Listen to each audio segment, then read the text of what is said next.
Welcome to the Peters podcast, where I'm losing my mind, and today we're going to talk about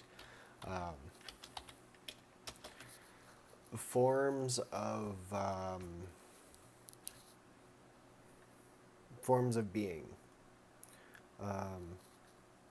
philosophy, I guess you can call it. So, the first one I want to talk about is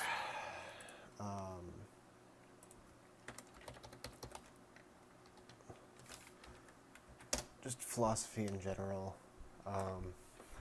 The study of the fundamental nature, knowledge, reality, and existence, especially when considering an academic discipline created by, it says like 5 different people.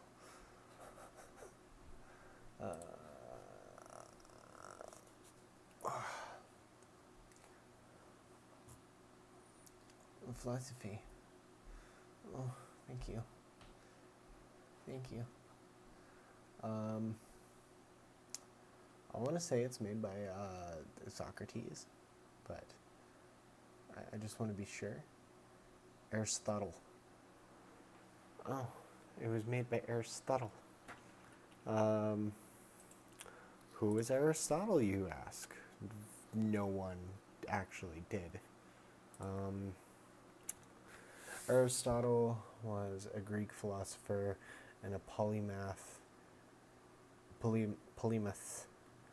during this classical period in ancient Greece, taught by Plato. Plato was an ancient Greek philosopher born in Athens. It doesn't say who he was taught by. Platonism.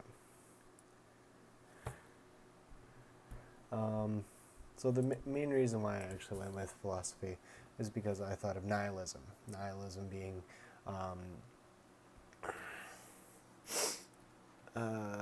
something very negative, extreme skepticism, maintaining that nothing in the world has a real existence. And I find there's an existential nihilism. I'm like, is there? Because I thought I saw extreme nihilism. I'm like, there's an extreme version of this. What the fuck? Philosophy or family of views within philosophy that rejects general accepted of fundamental aspects. I can't freaking read today. Aspects of human existence, such as objective truth, knowledge, morality, values, or meaning. I mean,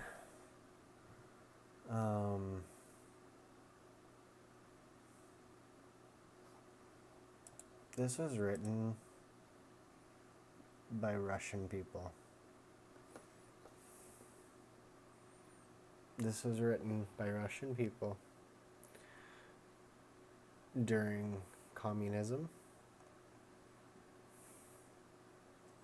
Let me just actually do the math here. Yeah. They were run by dictators, communists, and aggressive monarchs. Russia has always been the world shithole for negativity. But at the same, within the same breath, they are like they come to other countries and they do like sports and stuff, and they just like wipe the floor with people. So there is some good and some bad within the realm of Russia and their ways. Let's call them ways. But at the same time, there are people who just get like really depressed over how things are handled, and then they just start to doubt everything and just like, what's the point? Like, and you can't live like that. Even in today's society, I'm still trying to have more of a chipper view and a more happier disdain. Even though that sometimes, yeah, I do have a bit of a chip on my shoulder because of like my like I don't feel like I get paid enough to afford things. And when I do get paid enough to afford things, I have to sacrifice one thing for another, and it's stupid. Um, the philosophy of uh, Nietzsche. How do you pronounce his fucking last name? Frederick.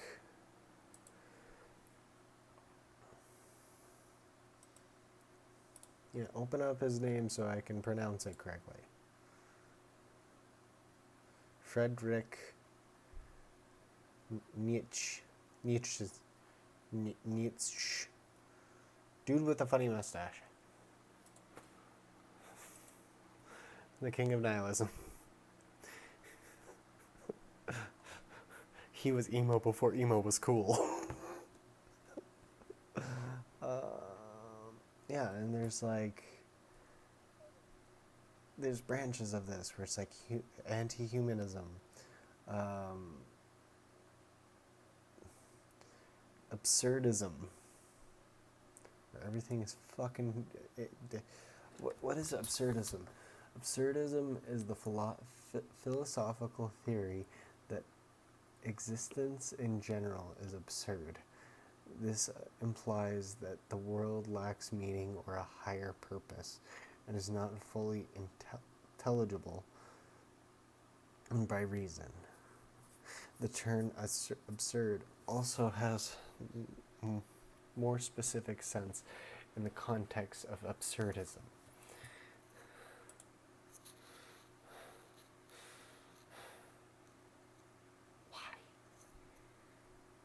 Philosophy. Okay, so philosophy has been around for like many years. It didn't start with these guys, but it was written by these. Like the first ever known writings was from some of these people. Not just emo mustache there. I don't even care how disrespectful that is. This guy's telling people that it's okay to be depressed and be sad. If you want to be depressed and sad, you can go do it on your own terms. I don't care how bad your childhood was, to go and sit there and tell people that, oh, my life sucks, so yours should too, doesn't make sense at all. Like my childhood wasn't exactly happy-go-fucking-lucky and sparkling rainbows. Doesn't mean that everybody else should just continue living their life in a depressed manner. All right, glad we cleared that up. So there's been waves of different historical philosophies, such as the Western philosophy, ancient era, medieval era, modern era, Middle Eastern philosophies, Islamic, pre-Islamic, Eastern, Indian. They don't specify which Indian.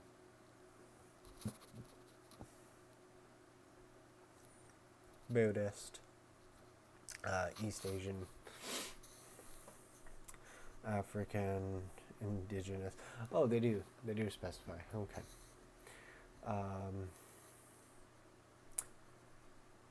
So, the other one that I want to talk about is actually because of Jacksepticeye, because he's going through something that's called Stoicism.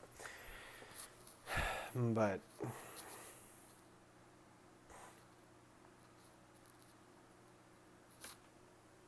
he doesn't confuse it, and I'm very thankful he doesn't do that, because it'd be very absurd, because he seems to confuse a lot of other things, especially how YouTube works.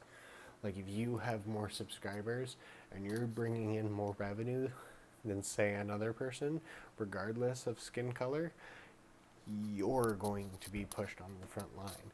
And then when you look at somebody else who is also not of the same ethnic background, but somehow has a little bit more subscribers than you, and he's getting the same treatment as you,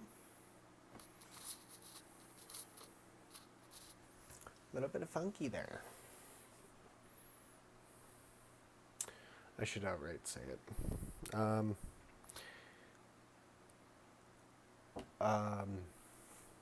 Maybe I should, actually I'll do that in another video. Maybe one after this. So the thing that Jacksepticeye and the Jacksepticeye promotes and PewDiePie has adapted before him but doesn't talk about as much because it's works better for him than it does Jack, in a way, just because Jack just seems to be like one of those people who are like, yay, I found a new thing, check it out. So Stoicism, the endurance of pain and or hardship without display of feelings without complaint. An ancient Greek school of philosophy founded at Athens by Zeno of Citium. The school taught that virtue, the highest good, is based on knowledge. The wise live in harmony with the divine reason. Also, it identified with fate and providence that governs nature and are indifferent to a word that I don't actually know. Vicissitudes of fortune, and to pleasure and pain. I don't know why they gotta use big fucking words. So Stoicism. Let's see what Wikipedia says that they can dumb down for me so I don't have to follow around with big words.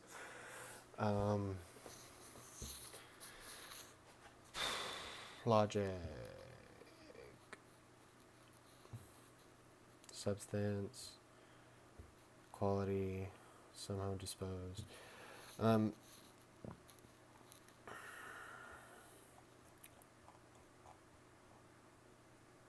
Just, you know what, just going back, the endurance of pain or hardship without display of feeling, without complaint. It's more of the matter of to deal with life as it comes. It doesn't have to be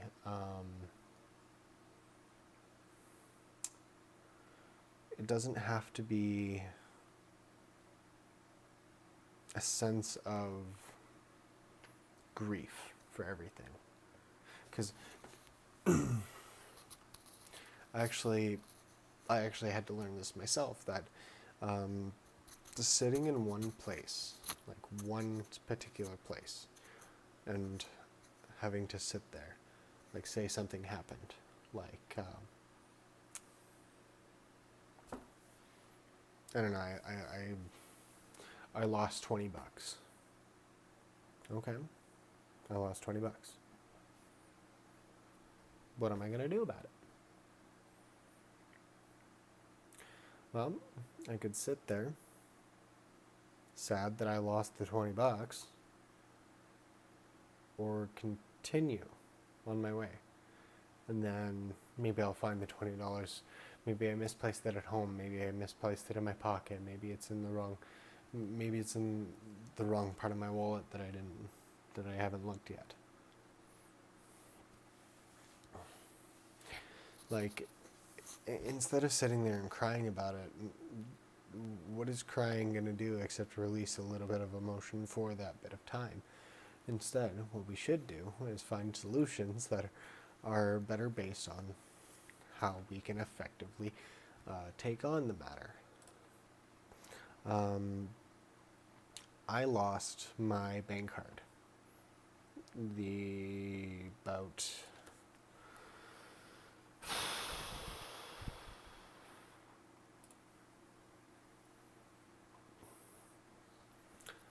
I lost my bank card about,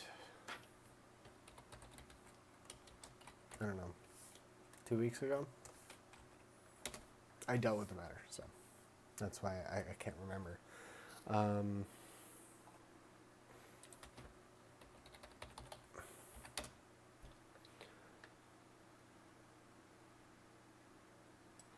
that's the one I wanted. Okay.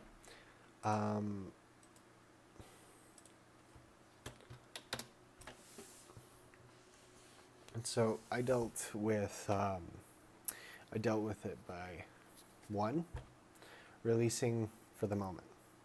So I messaged a friend and I'm like, oh, damn, I lost my bank card. And I think I know where it is, but like, I'm going to go home and check, and if it's not there, then I could like lock the card and order a new one. And I did that. And my friend was really impressed because I didn't sit there and go, oh, it's an existential crisis, I don't know what to do. Like, what is the point of doing that? I can get a free card. My bank will allow me, like, if it's lost or stolen, to just order a new one.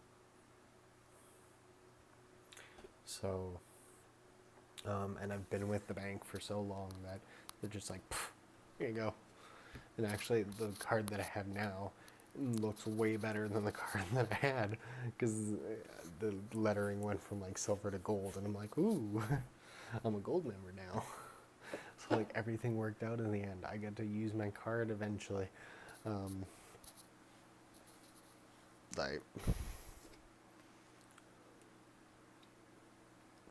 Everything worked out. Everything's fine. And I think that goes along with more of like postmodernism, which comes along with Stoicism. And it is an intellectual stance of modern discourse and defined by attitude, skepticism towards, if characterized, the grand narrative of modernism, which is what we're going through. Opposition to notions of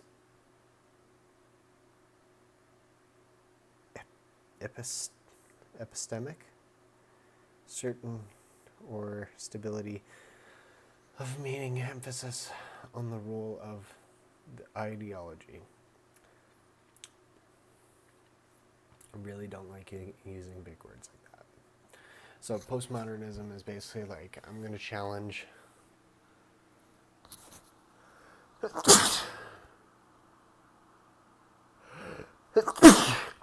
ow.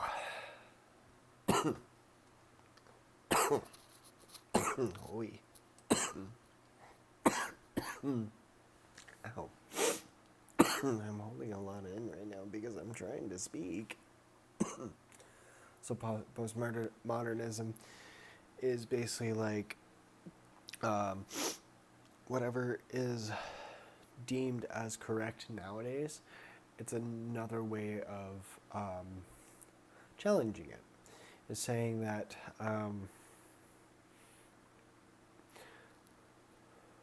the way things are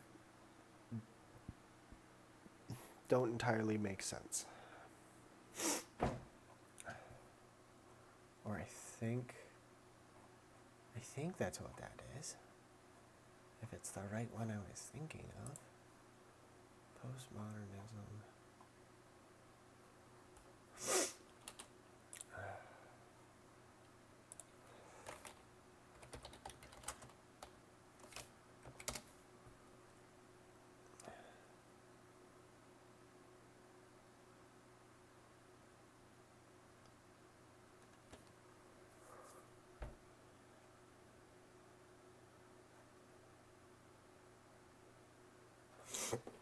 Um, so I don't know if he quotes these. I know he's anti-progressive. Maybe I'm wrong about postmodernism, but I think he speaks on it. Peterson starts his talk explaining postmodernism as a philosophy based on the tenet there is an infinite number of interpretations of the world, with none of these interpretations being privileged above any other. Now, I don't know if that's his way, but I do quite enjoy his 12 rules of life, and the fact that he had to break it down all the way to from 12, or I think it was like 50 to 12.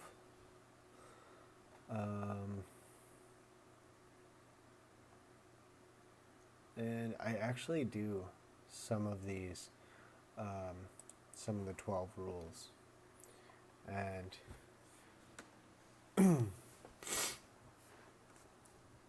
this is, or at least I try.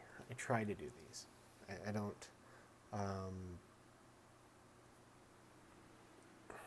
don't always succeed in a lot of them, but I do try to do them. So the chapters are basically part of the rules, and I'm going to explain. I'm going to say all of them. I'm going to say them, explain them, and then I want you to go out and actually get your own copy and just, do what you will with it. Honestly, like I'd recommend just reading it, but I mean I know some people don't like Jordan Peterson, but I'd 100% recommend to give him a listen. Try to give him your attention, and if you don't agree with him, that's fine. Whatever. Don't really give a shit. You do you. So the first one is stand up straight with your shoulders back. This actually helps cause less depression. I do this all the time. When I'm at work and I realize that I'm slouching, I just push my back out and put my shoulders back, and I just kind of sit there for a second, and then when I relax, I'm back to good posture. Because good posture actually helps lead to better confidence in yourself, and better confidence in yourself leads to less depression. It also leads to having more confidence in yourself leads to attracting a better mate, or a better partner in this case. And treat yourself like you are someone you are responsible for helping.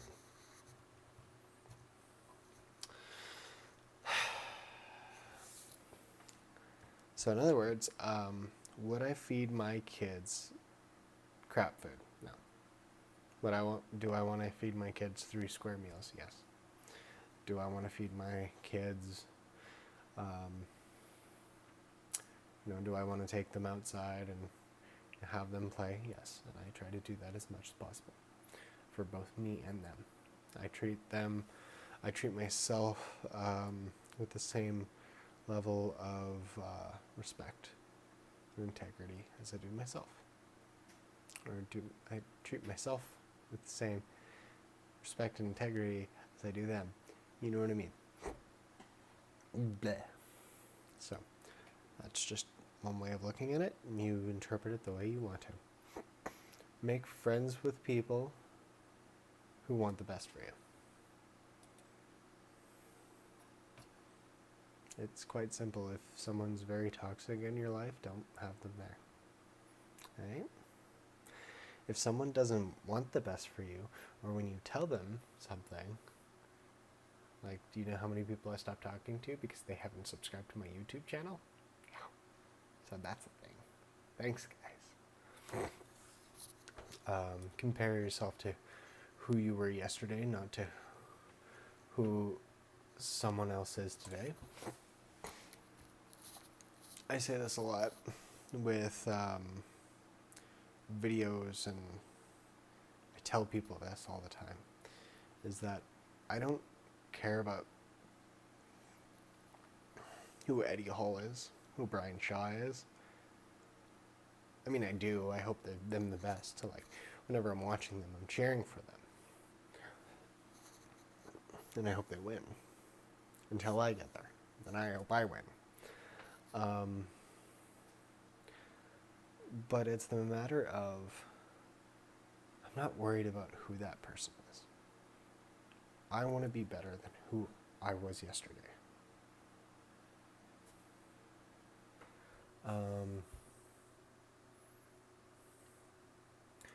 Do not let your children do anything that makes you dislike them.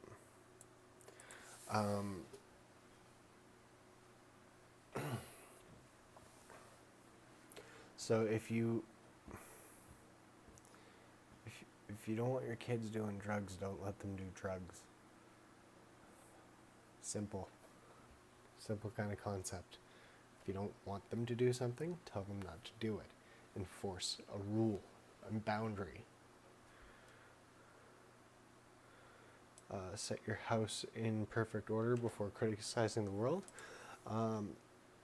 Instead of looking around at the world and saying, oh man, things have got to change. Change what you have in your own space first. Pursue what is meaningful, not what is expected.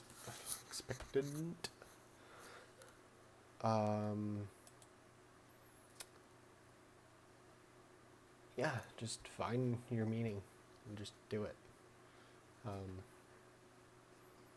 Try to pursue something like art. Tell the truth, or at least don't lie. That one should be very straightforward.